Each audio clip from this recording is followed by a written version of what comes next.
Hello les amis, on se retrouve pour une nouvelle vidéo. On se retrouve pour une vidéo donc je vais vous présenter une mangaka donc qui est Ichigo Takano, une mangaka qui a été connue pour Orange. Donc je vais vous parler tout d'abord de la mangaka en question. Donc c'est Ichigo Takano, donc elle est née le 11 janvier 1986 dans la préfecture de Nagano. Donc elle fait ses débuts en 2002 dans le magazine Shoujo Betsuma, donc avec son histoire courte Start. Bon, bien sûr très vite elle se fait remarquer grâce à son style graphique vraiment moderne, qui est à la fois pop, innovant mais aussi très fashion. Après plusieurs histoires courtes, elle signe son premier succès Dreamin' Sun. Suite à cela, elle enchaîne avec Orange, une série qui devient très culte, mais au destin compliqué, et hélas interrompue en pleine ascension en 2012.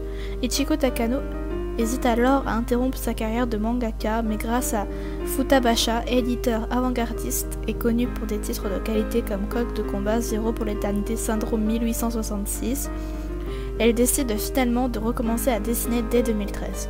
Elle reprend alors Orange dans les pages du magazine Seinen Monthly Action pour le plus grand plaisir de ses lecteurs, et signe même en parallèle une autre série, Recollection. Désormais sous les feux des projecteurs et choyée par son éditeur, la mangaka n'a pas fini de faire parler d'elle. Donc maintenant, vu que la présentation de la mangaka est faite, je vais pouvoir vous présenter ses œuvres. Donc tout d'abord sa première œuvre qui est la lancée, c'est Dreamin' Sun, donc édité par Delcourt, qui est fini en 10 tomes, qui est du genre romance et tranche de vie. Donc je vais vous lire un petit résumé pour que vous fassiez une petite idée. Donc Shinama est une lycéenne mal dans sa peau depuis le décès de sa mère. N'arrivant pas à trouver sa place au sein de sa nouvelle famille, elle décide alors de fuguer. Chemin faisant, elle rencontre un drôle de jeune homme qui lui propose de lui louer une chambre dans sa maison. Mais uniquement sous 3 conditions: expliquer les raisons de sa fugue, retrouver les clés égarées de la maison et surtout révéler son rêve le plus précieux. Mais Shinama, elle, n'a pas de rêve. Commence alors pour la jeune lycéenne une colocation qui changera sa vie à jamais. Donc voilà, je ne l'ai pas lu, mais en tout cas il me donne vraiment envie de le lire, donc à voir. Ensuite je vais vous parler du manga qui est je pense le plus connu de cet auteur. Donc c'est Orange, donc c'est édité des éditions Akata.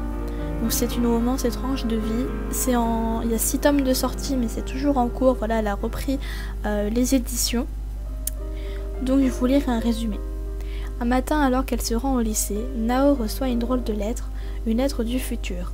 La jeune femme qu'elle est devenue 10 ans plus tard, rongée par de nombreux remords, souhaite aider celle qu'elle était autrefois à ne pas faire les mêmes erreurs qu'elle. Aussi, elle a décrit, dans un long courrier, les événements qui vont se dérouler dans la vie de Nao lors des prochains mois, lui indiquant même comment elle doit se comporter. Mais Nao a bien du mal à y croire, à cette histoire. Et de toute façon, elle manque bien trop d'assurance en elle pour suivre certaines directives indiquées dans ce curieux courrier. Pour le moment, la seule chose dont elle est sûre, c'est que Kakeru, le nouvel élève de la classe, ne la laisse pas indifférente. Donc voilà, j'ai pas lu les livres, j'ai vu un peu l'animé, je trouve ça super cool, donc je vous invite vraiment à le lire. Ensuite, la dernière œuvre qu'elle a faite, c'est Pâtissier de mes rêves, donc c'est toujours édité chez Akata, c'est en 2 tomes, c'est fini en 2 tomes, c'est romance et tranche de vie, donc je vais vous lire un petit résumé. Ce jour-là, tout aurait dû bien se passer pour Miyu. Hélas, lors de son rencard, la lycéenne se fait larguer. Dépitée, elle décide de se consoler en s'adonnant à son passe-temps préféré, manger des gourmandises. Ses pas l'amèneront à l'entrée d'une pittoresque pâtisserie dont elle ignorait jusqu'alors l'existence. Pénétrant dans le mystérieux établissement, elle constate avec stupeur que le beau Hayato y travaille. Camarade de lycée connu pour sa froideur sans égale, ce dernier s'avère surtout être un apprenti pâtissier de talent, dont les créations effacent les sourcils de tous ceux qui les goûtent. Se découvrant un intérêt commun, Miyu et Hayato deviennent amis. Ils ne savent pas encore que la recette de l'amour est peut-être déjà en train de leur préparer des tours. Donc ça a l'air d'être cool. En plus c'est en 2 tomes, donc ça vaut vraiment la peine. Faudra peut-être que je me les prenne, mais c'est pas mal. Enfin pour finir, donc elle a fait un roman, elle a fait Orange en roman. Donc c'est en 3 tomes, voilà, ça regroupe je pense la série au complet, donc voilà. Donc pour conclure cette vidéo, je vais vous donner mon avis personnel sur cette mangaka ainsi que sur ses œuvres. Bon, je les ai quand même un peu aiguillées sur mon avis. Je n'ai pas, je n'ai pas lu les 3/4 de ses œuvres, on va dire, mais je connais Orange, j'ai un peu vu l'animé, et vu que l'animé est très, reprend vraiment le manga. J'ai les 2 premiers tomes, enfin que je me les lise, mais franchement c'est une très bonne mangaka, voilà. Donc n'hésitez pas à me dire en commentaire si vous souhaitez par exemple un mangaka précis que je vous fasse. Voilà, je vais essayer de faire ces vidéos un peu plus souvent, même si ça demande énormément de montage. Mais voilà, je vais essayer vraiment de faire ces vidéos parce qu'elles sont sympas.